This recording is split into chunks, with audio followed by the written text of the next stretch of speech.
جب حضرت ابراہیم علیہ السلام نے مشرکین کے تمام بتوں کو توڑ دیا تو تمام کافروں نے یہ مشورہ کیا کہ ابراہیم کو آگ میں ڈال کر اس کی جان لے لی جائے تاکہ ان کے خداؤں کی عزت باقی رہ جائے۔ اس بات پر سب نے اتفاق کر لیا۔ پھر ایک بہت بڑا اور گہرا گڑھا کھودا اور لکڑیوں سے اسے پر کر کے آگ لگا دی گئی۔ روئے زمین پر کبھی اتنی بڑی آگ نہیں دیکھی گئی۔ اس گڑھے کو پر کرنے کے لیے بیمار عورتیں نظر مانتیں تو وہ بھی اس گڑھے میں لکڑیاں ڈالتیں۔ آگ لگانے کے بعد آگ کے شعلے آسمان سے باتیں کرنے لگے۔ پرندے وغیرہ اوپر سے کیا بلکہ دور دور سے بھی اڑ کر نہ گزر سکتے تھے۔ آگ تو جلا دی گئی لیکن اب خلیل اللہ کو آگ میں کس طرح پھینکیں؟ سب حیران و پریشان ہو گئے۔ آخر ایک فارسی عرابی جس کا نام حیزن تھا، اس نے مشورہ دیا کہ ایک منجنیق تیار کرائی جائے اور اس میں ابراہیم کو بٹھا کر جھلا کر پھینک دیا جائے۔ چنانچہ ایسا ہی کیا گیا۔ مروی ہے کہ اس حیزن کو اسی وقت پروردگار عالم جل جلالہ نے زمین میں دھنسا دیا، جو زمین میں قیامت تک دھنستا رہے گا۔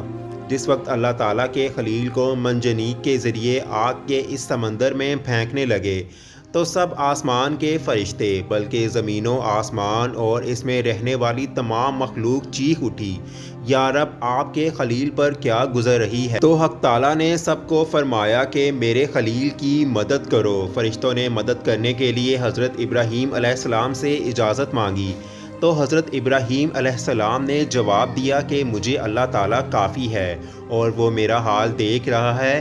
جبرائیل امین علیہ السلام نے عرض کی کہ آپ کو میری مدد کی ضرورت ہے تو میں خدمت انجام دوں؟ حضرت ابراہیم علیہ السلام نے جواب دیا کہ ہاں، حاجت تو ہے مگر آپ سے نہیں، اللہ تعالیٰ سے ہے۔ تو پروردگار نے براہ راست آگ ہی کو حکم دیا۔ قتادہ رحمۃ اللہ علیہ فرماتے ہیں کہ جس دن وہ آگ تیز ہوئی تو جانور بھی اس آگ کو بجھانے کے لیے نکلے اور کوشش کرتے رہے سوائے گرگٹ کے۔ حضرت ظہری رحمۃ اللہ علیہ فرماتے ہیں کہ سرکار دو عالم صلی اللہ علیہ وآلہ وسلم نے گرگٹ کو مارنے کا حکم فرمایا ہے اور اسے فاشق کہا ہے۔ حضرت عائشہ رضی اللہ تعالیٰ عنہا کے گھر میں گرگٹوں کو مارنے کے واسطے ایک نیزہ رکھا ہوتا تھا، کیونکہ یہ اس آگ کو تیز کرنے کے لیے پھونک مارتا تھا۔ جب حضرت ابراہیم علیہ السلام کو آگ میں ڈالا تو اس وقت ایک کافر بادشاہ یہ تماشا دیکھ رہا تھا۔ اس سے ایک چنگاری اڑ کر اس کے انگوٹھے پر پڑی۔ وہ وہیں کھڑے کھڑے سب کے سامنے ایسا جلا کہ جیسے روئی جلتی ہے۔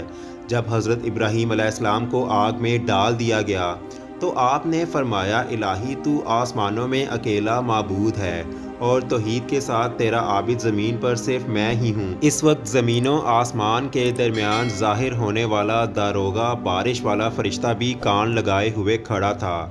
وہ بولا کہ مجھے حکم ہو تو بارش برسا کر آگ کو ٹھنڈا کر دوں، لیکن پروردگار عالم کی طرف سے براہ راست آگ کو حکم پہنچا کہ اے آگ، ٹھنڈی اور سلامتی والی ہو جا ابراہیم علیہ السلام پر۔ اس وقت حضرت ابراہیم علیہ السلام کی عمر مبارک 16 سال تھی۔ حضرت کعب احبار رحمۃ اللہ علیہ فرماتے ہیں کہ اس دن دنیا بھر کی آگ ٹھنڈی ہو گئی تھی اور اس دن آگ سے کوئی بھی فائدہ نہ اٹھا سکا۔ حضرت ابراہیم علیہ السلام کو جس منجنیق میں بٹھا کر آگ میں پھینکا گیا تھا وہ رسیاں وغیرہ تو آگ نے جلا دی تھیں، لیکن حضرت ابراہیم علیہ السلام کے ایک رونگٹے کو بھی آگ نہ جلا سکی۔ حضرت جبرائیل علیہ السلام آپ کے منہ مبارک سے پسینہ پہنچ رہے تھے۔ آپ 40 یا 50 دن آگ میں رہے۔ حضرت ابراہیم علیہ السلام فرماتے ہیں کہ جتنی راحت اور خوشی اور سرور مجھے وہاں حاصل تھا پھر زندگی میں کبھی نہیں ملا۔ جب حضرت ابراہیم علیہ السلام کو آگ میں پھینکا گیا تو فرشتوں نے حضرت ابراہیم علیہ السلام کے بازو پکڑ کر نہایت آرام سے بٹھایا۔ اس وقت رضوان فرشتے نے خلعت فاخرہ آپ کو پہنایا۔ آپ کے ارد گرد گل ریحان اور سبزے اور شگوفوں کا عجیب و غریب گلستان بنا دیا اور وہاں شیریں چشمہ جاری کر دیا۔ حضرت ابراہیم علیہ السلام پر اللہ تعالیٰ کا یہ خاص فضل ہوا۔ حضرت اسرافیل ہر صبح و شام خدا کے حکم سے ہر قسم کا کھانا پہنچاتے رہے۔ کمال خوشی اور بے غمی کا وقت گزرتا۔ حضرت ابراہیم علیہ السلام آگ میں 40 یا 50 دن رہنے کے بعد جب آگ سے صحیح سالم باہر نکلے تو آپ کے والد نے کہا کہ ابراہیم علیہ السلام تیرا رب بہت ہی بڑا اور بزرگی والا ہے۔ حضرت ابو ہریرہ رضی اللہ تعالیٰ عنہ فرماتے ہیں کہ حضرت ابراہیم علیہ السلام کے والد نے اپنی زندگی میں سب سے اچھا کلمہ صرف یہی کہا۔ اللہ تعالیٰ سے دعا ہے کہ نبی کریم صلی اللہ علیہ وآلہ وسلم کے اسوہ حسنہ پر عمل کرنے کی توفیق عطا فرمائے، آمین۔